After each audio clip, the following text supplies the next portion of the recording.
الحمد لله حمدا كثيرا طيبا مباركا فيه اللهم صل وسلم على نبينا محمد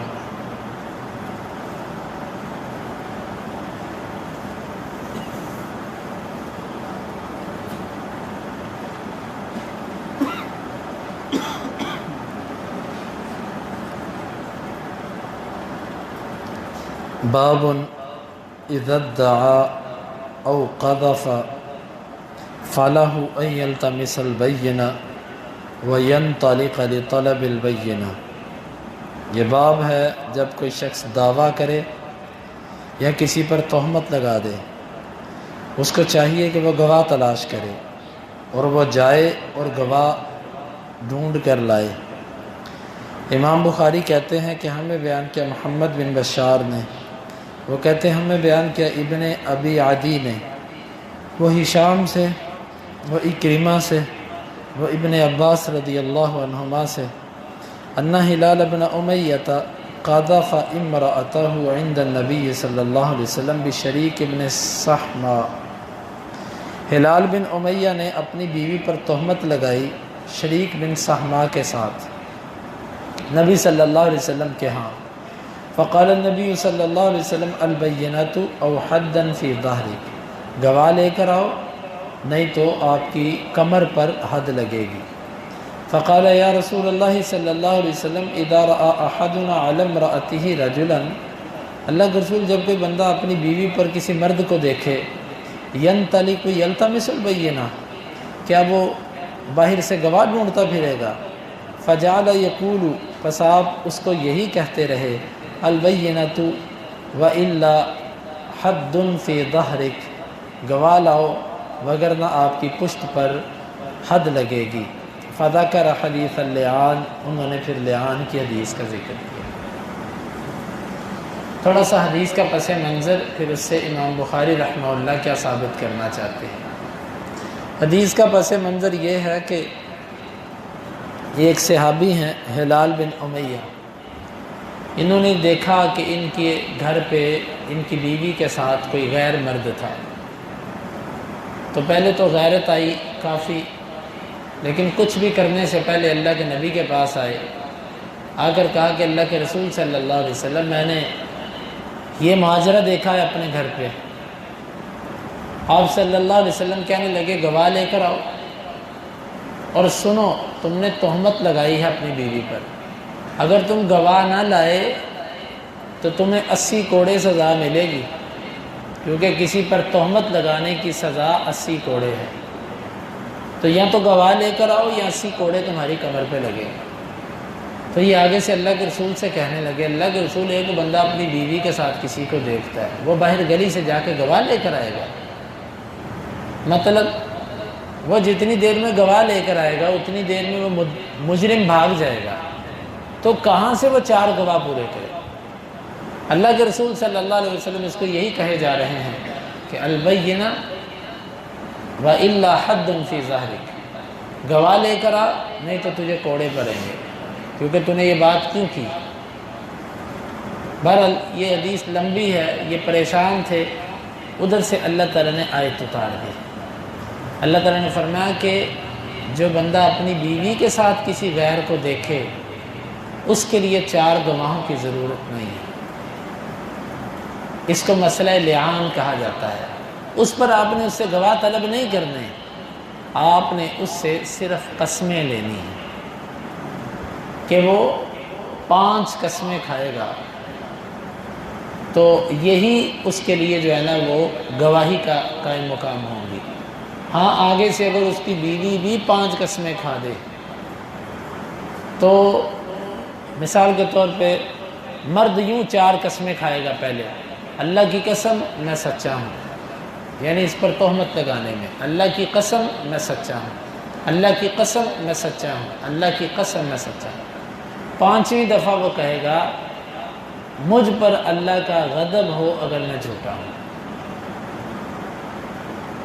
عورت، یہ 5 قسمیں جب مرد کھائے گا عورت پر سزا حد نافذ ہو گئی، اگر وہ شادی شدہ ہے تو اس کو رجم کیا جائے گا، اگر وہ کنواری ہے تو اس کو 100 کوڑے، کنواری تو ہو نہیں سکتی کیونکہ بیوی کا مسئلہ ہے، تو 100 رجم کیا جائے گا عورت کو۔ لیکن عورت بھی عذاب سے بچ سکتی ہے، سزا سے۔ وہ کیسے؟ وہ آگے سے قسمیں کھائے، پھر اس کا دنیا میں معاملہ ختم، پھر اللہ کے پاس چلا گیا۔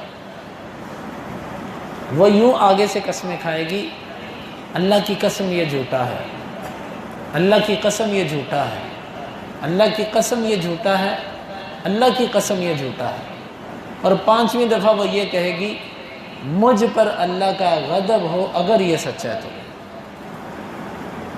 یہ 5 قسمیں جب عورت کھائے گی تو اللہ تعالیٰ کا حکم یہ ہے کہ اس کو دنیا میں کوئی سزا نہ دو، اب اس کا ماجرا، اس کا معاملہ آخرت پر چھوڑ دو۔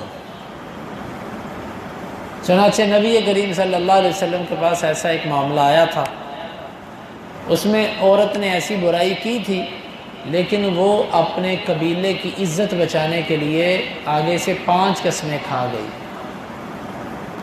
آپ صلی اللہ علیہ وسلم نے فرمایا کہ اگر یہ عورت ایسا ایسا بچہ لے کر آئے گی نا تو اس کا مطلب ہے کہ اسے برائی کی ہے۔ چنانچہ آپ نے جو علامتیں بیان کی تھی یہ اس مرد کی علامات تھیں جس نے زنا کیا تھا۔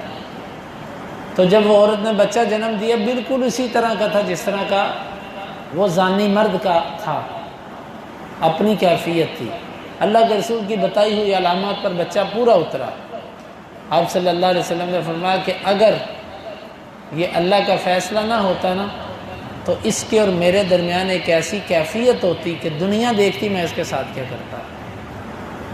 لیکن اللہ کا ایک اصول ہے کہ جب کوئی قسمیں کھا لے پھر وہ دنیا میں بچ گیا، اب اس کا معاملہ اللہ کے ساتھ ہے۔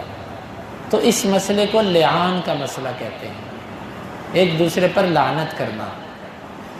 یہ لمبی حدیث ہے۔